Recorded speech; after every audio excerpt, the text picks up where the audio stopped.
Hey guys, what's up? Welcome back to my YouTube channel. In this video, I'm going to be continuing my exercises series, and if you're new to my channel or to my series or any content that I've created, then please do consider hitting the subscribe button and the like button on this video. And please share them with your friends. I'm trying to get more subscribers. Alright, so in this video, we're going to actually be increasing in difficulty as opposed to the other exercises videos that I've done. If you haven't watched any of them, then please do. I'll leave a link in the description.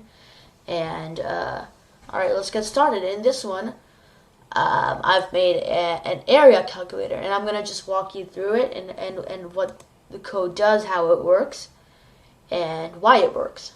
Okay. So first we import this library. We're going to need it later, this module. Then we define a function. So basically what this program is doing is it's calculating the area of one of four of these shapes using the arguments. So we're going to get more into functions now. And I think that's going to be fun because I'm going to be explaining multiple concepts here. Functions, while loops, try, except, input, yeah, if, elif. So I guess this is something that can help you refine your Python skills. All right, let's move into it.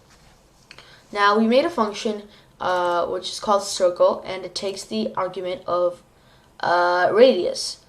It returns radius to this because the formula for the area of a circle is pi r squared. So you have r squared right over here, and you multiply it by pi. And pi is actually a variable in the module that we imported earlier, and we round this to about 3 decimal points. Okay. Now the square function, what that does is it takes a side length, and it returns that side length squared. And it, that would, since a square, all of its sides are the same, you don't need like length or width. So that's pretty neat. Well, the next function is triangle, and what that does is it takes in base and height, and if you don't already know these formulas, then you should like I'm pretty sure you all do, but if you don't, and if you're struggling to understand these or something, you should first get like a general knowledge of it, because coding is really based on a lot of fundamental math concepts, and stuff like this can really be helpful if you're like a school student like me, and need this in like homework or any extra math stuff you're doing or something like that. Alright, anyway, return base times height times 0.5. So you multiply the base and height, and then you divide that by 2. You divide that by 2. Alright, so now we make a new function called rectangle. And this one, in a rectangle, not all the sides are equal. You need a length and a width, and so you return length times width. So these are just the basic stuff, the functions that we're going to be using later. And then we have this main while loop here that runs and runs and runs and runs, and you can like ask basically anything you want, like any shape. Let's say you want to find the area of like a circle. You enter the circle, the radius, everything. It goes back to the original like loop, and I guess it's really useful just having instead of having to like start the program again. Of course this is a forever loop, so we're going to have to break it at some point. Otherwise it's going to be pretty chaotic.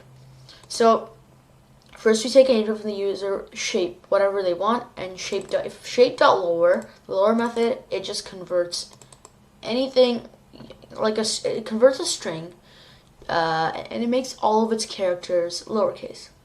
So if whatever input the user says, let's say they say that they want a triangle, the area of a triangle, then we lowercase that, because like they might capitalize a triangle, or they might make like a typo, capitalize something or so. It's always neat to lowercase the input whatever we receive. Anyway, so if a shape.lower equals to circle, now this is where we use try and accept. If you don't already know what try and accept is, you should check out a video I made on try and accept. Again, I will link that in the description.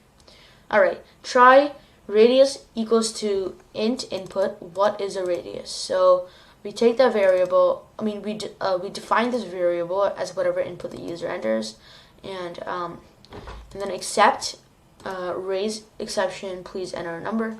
So basically what this does is under try, you put whatever you want to, try.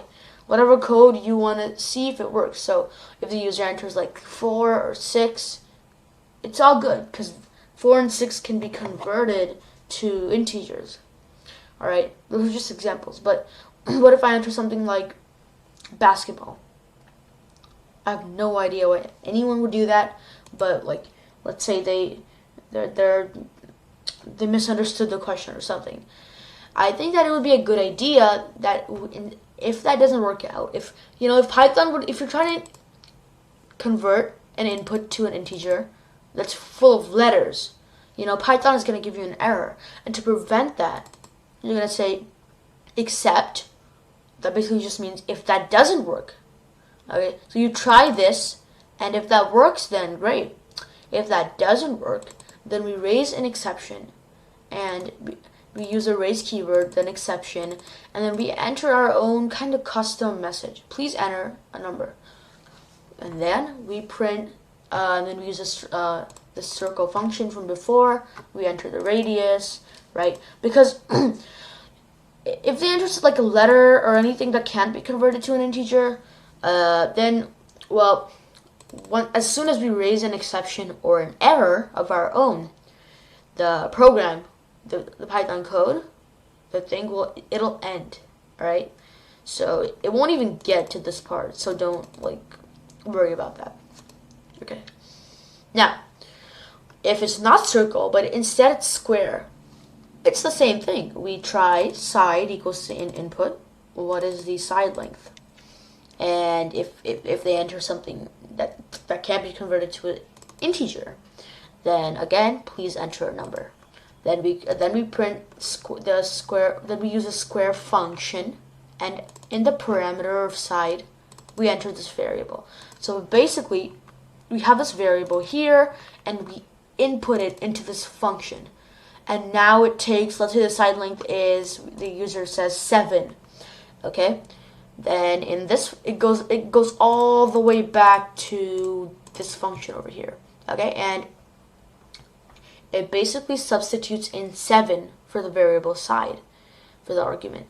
So then we return 7 to the power of 2, and that would give us 49. So that's the area. And okay, so that's basically square. And now let's move on to triangle. It's basically the same pattern that we've had here. Try, accept, print, try accept, print. So try base equals to int input. What is the base? Height equals to int input. What is the height? Here we're taking two variables from the user, and if either one of them raises an error, like hey, you can't, instead of let's say instead of entering 3, they enter 3, like the string THREE or something. Okay, if they do that, then of course Python's gonna raise an error. It's gonna say, oh, I can't convert this string into an integer. So that's when we don't want that error to happen. Instead of allowing that error to happen, we execute this except.